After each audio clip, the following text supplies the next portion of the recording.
Welcome back into the Tell Me Shorts teaching series. Question. Yesterday we were talking about being frustrated. When I feel frustrated, what do we do with that frustration and what is its source? But today I want to ask you, the question is this. What happens when God frustrates you? What happens when God makes a decision to frustrate your life? The question then becomes, the parallel question is then, what do I do with what God is doing in my life? So I want to talk to you about when the Lord frustrates his child. In the Old Testament, in the book of Isaiah, when we look in chapter 14, right? And in chapter 14, you see that God has made a decision to come against a nation. But I want to draw the principle out of this verse, because in verse 27, Isaiah chapter 14, verse 27, let's read the text very carefully. For the Lord of hosts has planned, and who can frustrate it? Whatever his plan is. And as for his stretched out hand, who can turn it back?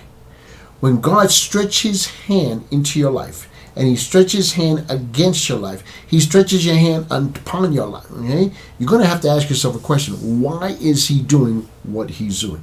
Now, I've experienced this enough times to understand. And I know it sounds strange, right? But it may sound strange, but I actually get excited about certain times of frustration, because I know God is trying to get a hold of my attention. God is trying to pull my collar and say, hey, buddy, you need to listen to me. Listen to me. Sometimes I sense this restlessness, okay? And then it's followed by a dissatisfaction. Can you imagine it? First you go through this sense of restlessness, and then it's followed by dissatisfaction, but you cannot identify the cause. I mean, you have done this inventory, you've worked this thing out, and you go, what is going on here? And you just simply are incapable at that moment to identify the cause of this dissatisfaction, okay? This frustration. And so then I know it's time to ask the Lord, okay? Lord, what are you doing? Lord, I know you're doing something, but what are you doing? Why are you doing? Listen, my past experience has taught me this, and I've talked to enough believers and enough Christians who have told me that they also have experienced this sense of frustration from God. Listen, and it tells me that once I make a move, okay, that he desires. Now he's frustrating my life, and once I make a move that he desires, that he wants, okay, then my frustration will end. And I'm going to find myself, I'm going to be in sync. I'm going to be in sync with his plan for my life. Listen to me. Frustration, I understand, is usually considered to be a negative feeling, right? That's pretty much how most of us look at it. We look at it as being a negative feeling. However, but when God is agitating us, and I want you to think about this carefully, okay? His purpose is always good. I know he's a sovereign God. I know he's an omnipotent God, an all-powerful God. I know he's a loving God. He's a merciful God. He's a compassionate God. Okay? I understand all this, and he's a merciful God. I understand all those things are very true about God. And I also know that whatever's taking place in my life, that he has a good plan. He has something, there's going to be good coming out of this that he wants in my life. Okay? And ultimately, it's going to glorify him. So I understand that. And I have to keep that in the forefront of my mind continuously when I find myself in these moments of complete frustration. And so I know that the end purpose is his goodness in my life.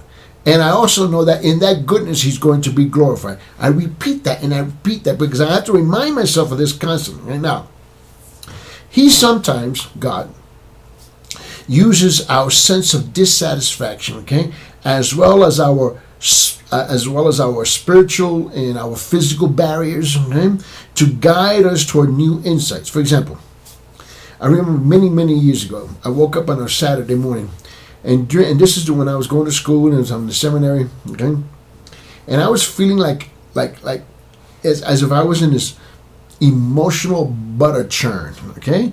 I was just being churned, okay? Just like you churn butter, okay? And I just could not settle into any simple task, okay? I couldn't relax, and I didn't know why. And so I started praying about these feelings and asking the Lord to reveal his will.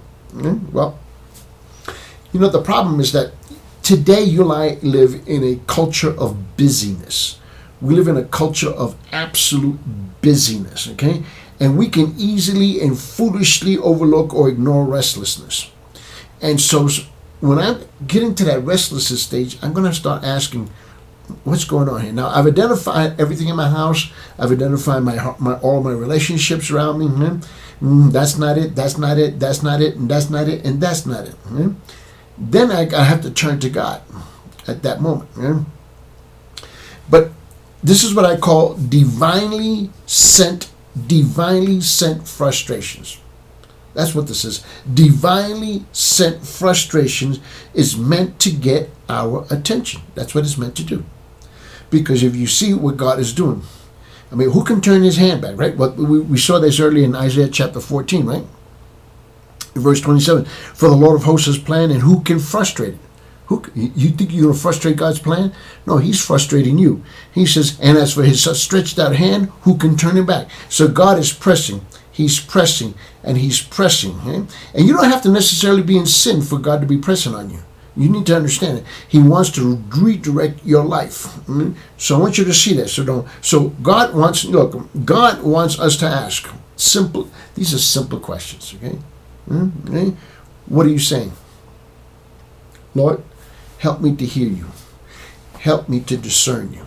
What are you saying to me? Okay. Do you want me to be doing or thinking something different than what I'm thinking and doing at the moment?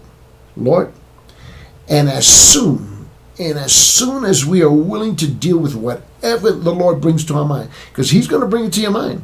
He's going to bring it to your thought processes, okay? He's going to bring it into your heart, okay? Then he starts revealing what we need to change in order to receive his insight. And sometimes I have to just put the brakes. I just have to put the brakes on things and go, Listen, it doesn't have to be that you're in sin. It doesn't have to be that you're doing something wrong. It's that he's got a better plan, a better idea, and a different purpose than the one that I had. So I want you to think carefully, very carefully, for those moments when you have a divine appointment with a divine frustration from a divine God.